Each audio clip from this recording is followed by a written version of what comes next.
Did you hear the story about me calling Lindsay Fikile in Zimbabwe? You didn't hear the story? There's a bit of a scrum there. I was trying to help her through the Zoom security. What is he talking about? Okay. All right, What colleagues, is he you ready? saying? I'll wait for the camera guys to give me the signal. Tired, Baba. Siyabuya, but hey, Okay. taking care of the country Thank here. you for coming Not the through shy and of a joining me for this media briefing. I realize it's been a while S- since my last Siyabuya. media briefing, and that's all with good reason. I'm supposed to press both of them, right? Okay, yeah, can you hear me now? Yeah, you can hear me, okay. I was just welcoming all of you and acknowledging the fact that it's been a while since we last met in this format.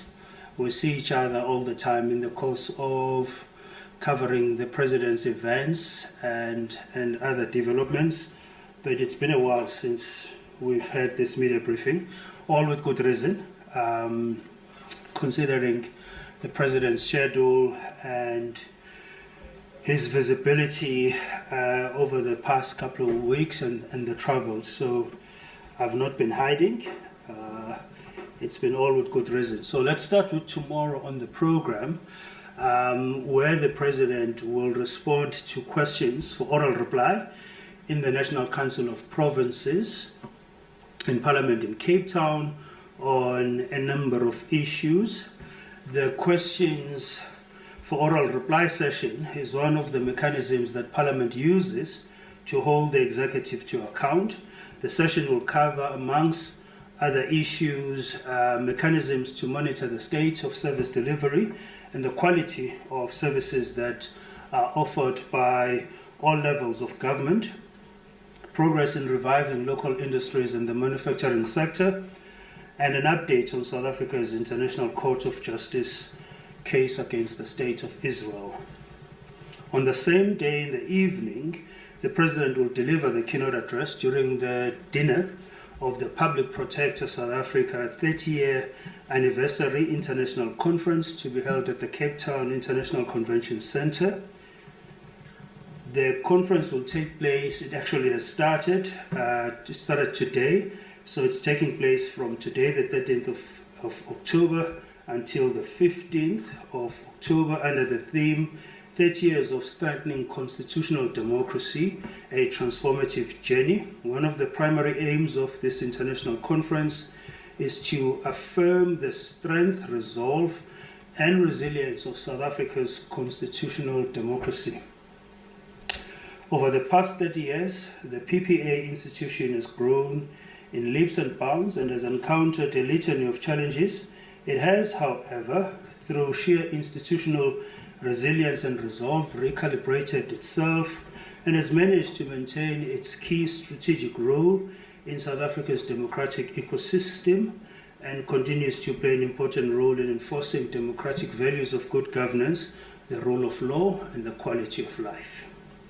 This conference will bring together governance and accountability institutions from the BRICS group of nations, the Commonwealth, the International Ombudsman Institute, the Africa Ombudsman and Mediators Association, as well as the European Union and the G20. Then on Friday, the 17th of October, the President will deliver the keynote address at the 7th Social Justice Summit in Cape Town again, at the Cape Town International Convention Center.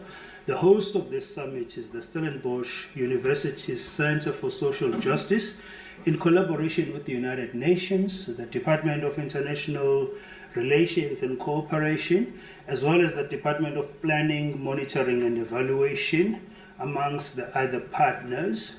The summit will bring together policymakers, legislators, civil society, traditional leaders, academics, the judiciary, as well, to engage in high-level dialogue. It is being hosted under the theme Social Justice, Food Security, and peace, pathways to equality, solidarity, sustainability, and climate resilience. As you can tell from the theme, the summit aligns with the G20 Development Working Group priorities, including mobilizing finance for development, promoting social protection levels, addressing global public goods to enhance resilience. The summit will also continue to propel forward the conversation on accountability for constitutional governance, which includes the advancement of equal enjoyment of all rights and freedoms. And this is essential in advancing social justice through transformative governance and civil society action, incorporating the role of business and other development partners. And then lastly, for the month of October, President Ramaphosa will undertake a 3-nation tour or visit to Southeast Asia from the 22nd of October until the 28th of the same month, reflecting South Africa's commitment to deepening strategic ties with this dynamic region. The visit will include a state visit to Indonesia, that's 22 to 23 October, a state visit to Vietnam, that's 23 to 24 October, and a working visit to Malaysia between the 25th and the 28th of October. In Malaysia, the President will participate as a guest of the chair of the 47th Association of Southeast Asian Nations, commonly known as ASEAN, which will be hosting the summit during this time. These engagements underscore the growing importance of Southeast Asia in South Africa's efforts to diversify and expand its exports markets and to strengthen interregional cooperation. The President's participation in the ASEAN Summit follows South Africa's recognition as a sectoral dialogue partner of ASEAN in 2023, which marks a significant milestone in advancing South-South cooperation and fostering inclusive, sustainable development through enhanced political, economic, and multilateral collaboration. The visit to Southeast Asia, if I may add, colleagues, including several visits that precede this one and a few still to follow, are part of an ongoing intensification of opening new trade opportunities and expanding existing trade markets for South African goods as well as produce. Over and above a laser focus on trade, the President has been seeking more opportunities for skills development exchanges that will benefit the youth of South Africa. In all the visits, the engagements, whether it's engagements with heads of states as well as captains of industry, the President has sustained a consistent theme of seeking out more and more skills development opportunities for young people. So when the President was in Japan, he held a number of bilateral meetings with major Japanese corporations that are already operating in South Africa. Some are looking at coming into our market. And the ongoing theme there was South Africa is open for business. We're looking for new investments, but we're also looking to enhance and grow more and more opportunities for skills development for our young people. And almost every visit that the President undertakes, there's a significant amount of time that is reserved for engagement with captains of industry as well as other investors that are looking at South Africa, that are looking at our continent, and the President is always seeking to understand what are the challenges they're facing, how can government be a constructive partner to their investment endeavors, and how can we grow foreign direct investments, thereby creating more jobs and growing our economy. So that's been a very important underlying theme of all of the President's visits everywhere he goes. and that's going to continue in that fashion. Colleagues will have seen a video that's been doing the rounds on social media, purporting to place the president at Mr. Morgan Mawumela's home. We would like to therefore address the falsehoods that have been spread through this video showing the president with a well-known radio DJ, commonly known as Thibo Touch, outside Morgan Mawumela's home. The video shows 4 gentlemen, namely Deputy Minister Jomo Sibiya, who at the time was a special advisor to the president. And this video was taken or recorded on the 29th of September 2023.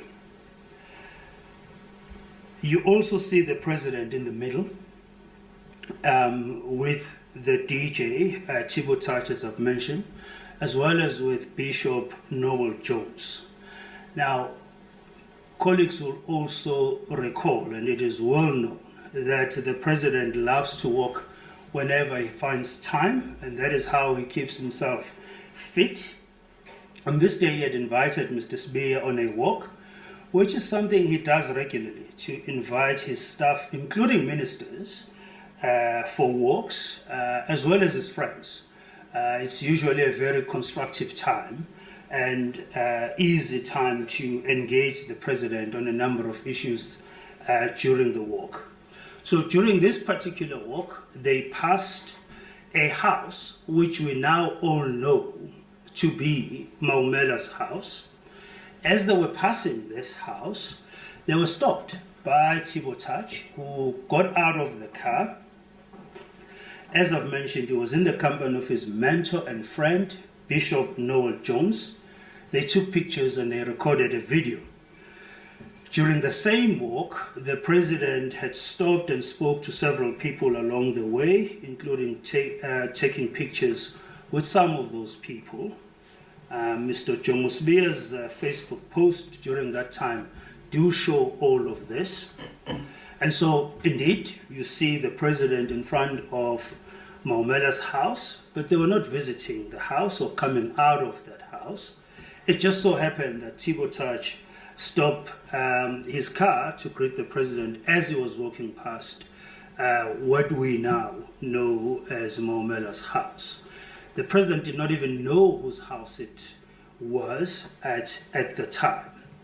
The other dynamic about this street in particular is it's a street that the president, uses regularly when he takes walks or drives past or drives through the street. And naturally, he'll drive past this house because the street is not too far from his home in Hyde Park. It's a street that he will use when driving to and from Sandton, for example, or heading to any northerly direction. It's a street that we use when we go to his house, either coming from a northerly direction or heading towards Sandton or a northerly direction. And so it's not uncommon to see the president's convoy in that street or to see him walking in that street because it's really, really close to his house. I mean, I think where Mawumela's house is, it's probably less than a kilometer or two, or about a kilometer at the most. And so naturally, depending which route he decides to take, there's no way he will not walk past that house. We've also had claims, which we find disturbing, that the president visits Mawumela's house every week. There's a claim that apparently quotes neighbors saying this. And this is something we reject as a complete lie, that the president visits this house every week.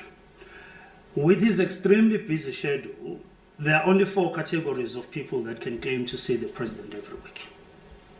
1, it's his family, his security detail, his union building staff, particularly those assigned to his private office here at the union buildings, as well as ANC officials, which he meets every Monday.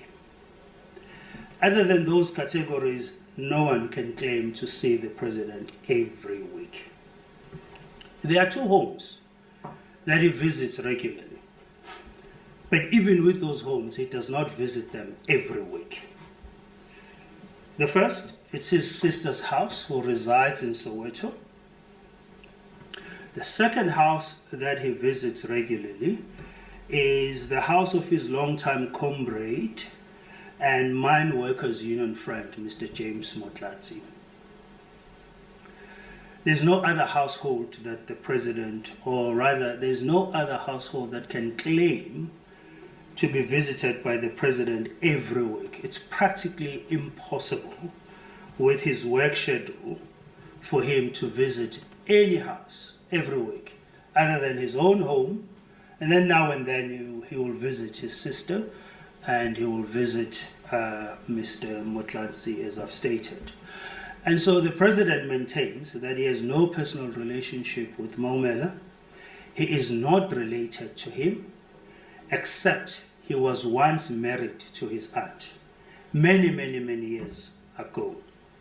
And so we do note the ongoing desperate attempt from some quarters of the media and others on social media to continue perpetuating this falsehood and seeking to link the president to this gentleman.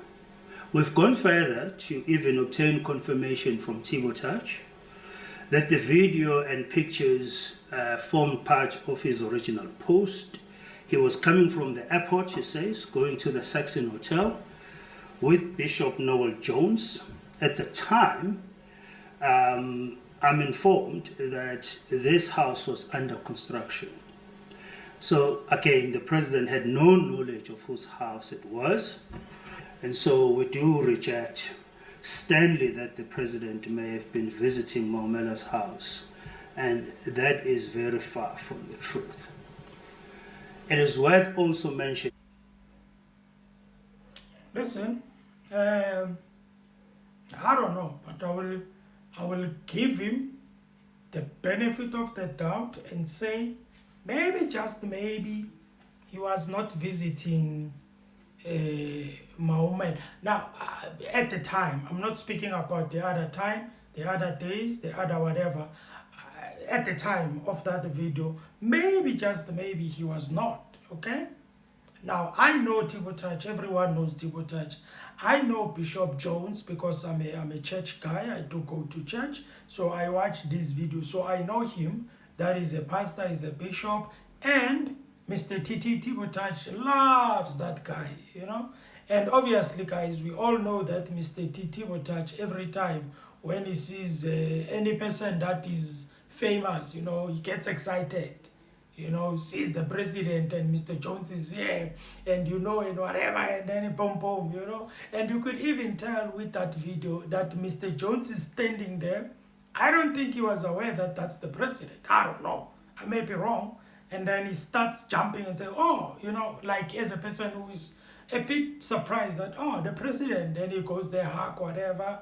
Now, when it comes to the spokesperson saying, no, Mr. President has never been in the house. It just happened that, you know, when they met Tibo Touch, the house was there, you know.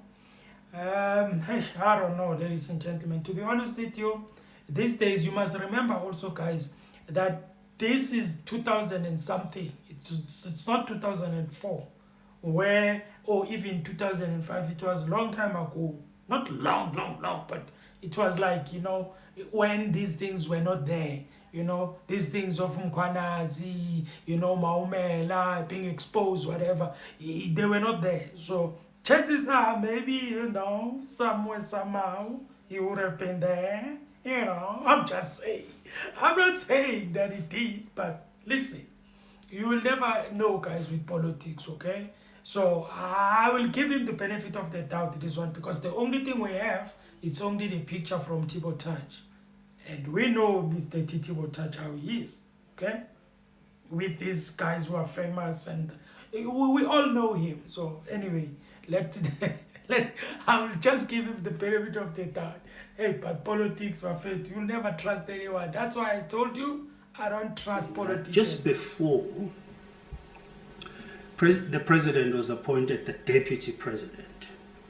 He gathered his immediate family and relatives and sternly instructed all of them to either exit or stop any business that they did or intended to do with the government or any state institution. Mawumela was not part of that family gathering. He couldn't have been part of that meeting because he's not part of the president's immediate family. It is for this reason that we are going to consistently reject the narrative that seeks to link his existence and whatever else is involved in to the president. It's worth reminding everybody that it was President Ramaphosa who signed the proclamation that has lifted the lid on the extent of the corruption and criminality in and around the Tembisa Hospital.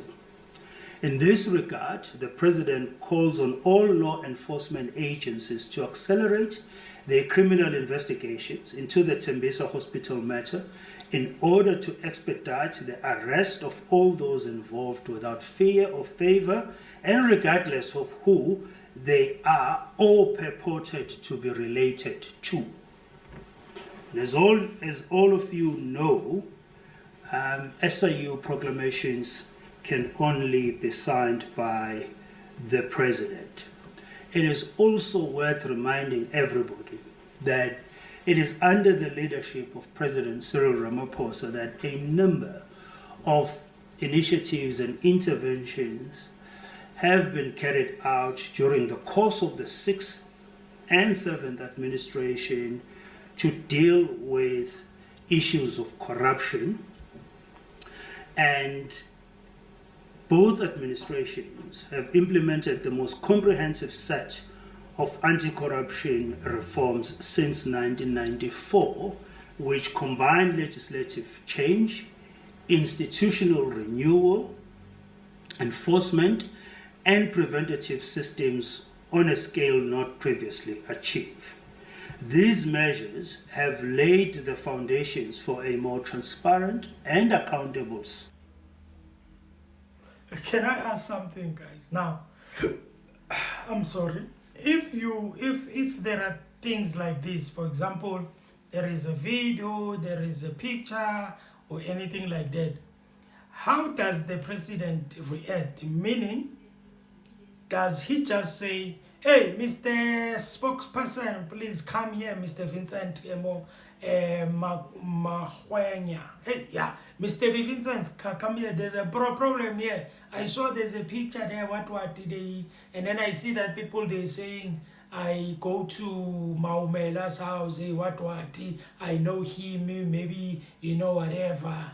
So, please, can you just write something and tell them this, and be like, tell them that I don't know. Tell them that no. The person, the only thing I know about him is that I was married to his sister. And you can tell them that video, that picture, it was me and the Tibo Touch and whatever. And tell them that, yes, I'm not far away from him, but I haven't been in his house. And tell them, okay, that I have never, the only place I've went to, the only place I go to is my sister's house. He's also the veteran, those are the only places. So I've never been there. All right, you can tell them that, right? You can just write it down there and everything. And I don't think that Mr. Vincent will be like saying, "Mr. President, are you sure? Are you sure like that you have never been you have never like even once like Mr. President?" I don't think he does that. Okay, obviously he will read whatever that the president would have said. Okay, because it's not an investigation at the end of the day. He's just responding on these allegations that are online. But I'm just asking myself, how does he, you can write it down and say this. I'm just thinking. With implementation continuing across multiple institutions, I'll just share a few without going into a lot of details. The Commission of Inquiry into Tax Administration and Governance at SARS identified systemic breakdowns that weakened tax enforcement. We all know what the implementation of the recommendations of that commission have done or have achieved in turning around the South African Revenue Service. The high-level review panel on the State Security Agency, sometimes known as the Mufamadi panel, which found misuse of intelligence structures for political and personal purposes and recommended structural reforms. The Judicial Commission of Inquiry into allegations of state capture. It's produced extensive findings on procurement abuse, corporate influence, governance failures in state institutions. And all the reports from these commissions and panels have informed actions including leadership changes, criminal referrals, institutional restructuring, and legislative amendments. The Presidency has established a public monitoring mechanism to track the implementation of recommendations, particularly of the Zondo Commission, and publishes regular progress reports in this regard. The National Anti-Corruption Strategy adopted in 2020 provides a 10-year framework to coordinate anti-corruption efforts across government, business, and civil society. The National Anti-Corruption Advisory Council, NACAC, established in 2022, has completed its term. In its final 2025 report, which is public, NACAC recommended the creation of a permanent independent anti-corruption authority to strengthen coordination of prevention, investigation, and enforcement. There's also been a number of initiatives around strengthening law enforcement and prosecution. Amongst those, the Investigating Directorate Against Corruption, IDEC, was established in 2024, replacing the temporary Investigating Directorate that was set up in 2019 to deal with state capture cases within the NPA, giving it a permanent status and expanded powers. The Fusion Center, a multi-agency platform linking the NPA, the SIU, the Hawks, the FIC, and SARS, to improve coordination and case management. Private sector forensic expertise are being accessed to assist with complex financial and procurement investigations through the Joint Initiative for Crime and Corruption. In terms of prosecution activity, 96 accused persons and entities are before court from the State Capture Commission referrals, and 232 additional prosecutions have been initiated through IDEC investigations. The Special Tribunal was established in 2019 to fast-track civil litigation arising from SIU investigations. Reforms that have been undertaken have enhanced coordination across the SIU, FAU, SARS, the Financial Intelligence Center, and IDEC in asset recovery, enabling more efficient and complementary use of civil, criminal, and administrative powers. Public service integrity and lifestyle audits are now mandatory. Control measures across the public service, covering senior and middle managers as well as officials in procurement and supply chain management. We now have a central register of misconduct, which prevents the re-employment of individuals who have resigned or been dismissed under investigation. Institutional renewal, as I've mentioned, has included the SARS, with leadership renewal and the restoration of enforcement units following the Newton Commission, have improved compliance and operational stability at SARS. The appointment of a National Director of Public Prosecutions through a transparent process and targeted capacity rebuilding is threatening prosecutorial independence. In financial and corporate transparency, we have a FATF action plan. Legislative and regulatory amendments have strengthened anti-money laundering and counter-terrorist financing controls. South Africa has met all technical requirements and awaits FATF's final assessment for removal from the grey list.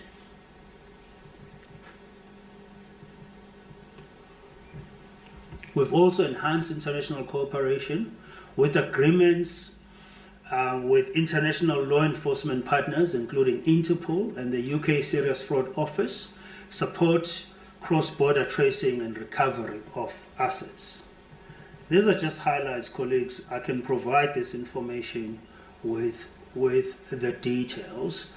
Legislative and policy measures include Political Party Funding Act that requires a disclosure of donations above 100,000 and bans foreign funding, criminalizing corrupt donations, Prevention and Combating of Corrupt Activities Act, PRECA, Public Procurement Act, which establishes a unified regulatory framework.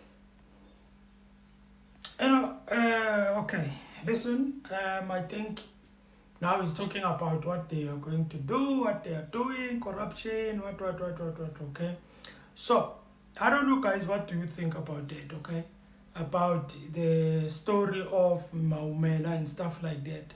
Listen, like I've already said, I think I'm not thinking much about it. Just because it's just a picture and a video seeing Mr. President outside there, you know. And somebody might be asking to say, vele bafethu, vele in front of that house, vele. It was just like, vele it happened, vele like boom, like coincidence, vele bah, you are there, you know. And Mr. Vincent actually said that the house at the time was still under construction. I'm not saying anything, okay? Under construction, Mr. President. What? You know, now the people will be thinking now, you know, under construction, maybe went there to check it out. I'm just saying. I'm not saying anything, guys, please. In my opinion, I don't think there's much on that thing, okay? There are a lot of things that I think we can think about deeply, but this one, I don't think so. Unless maybe there is some other thing, some information that comes out, but at the moment, nah. I'm not holding him on anything on this one. Okay, ladies and gentlemen, thank you for watching. Please like the video, subscribe to the channel. I would appreciate that.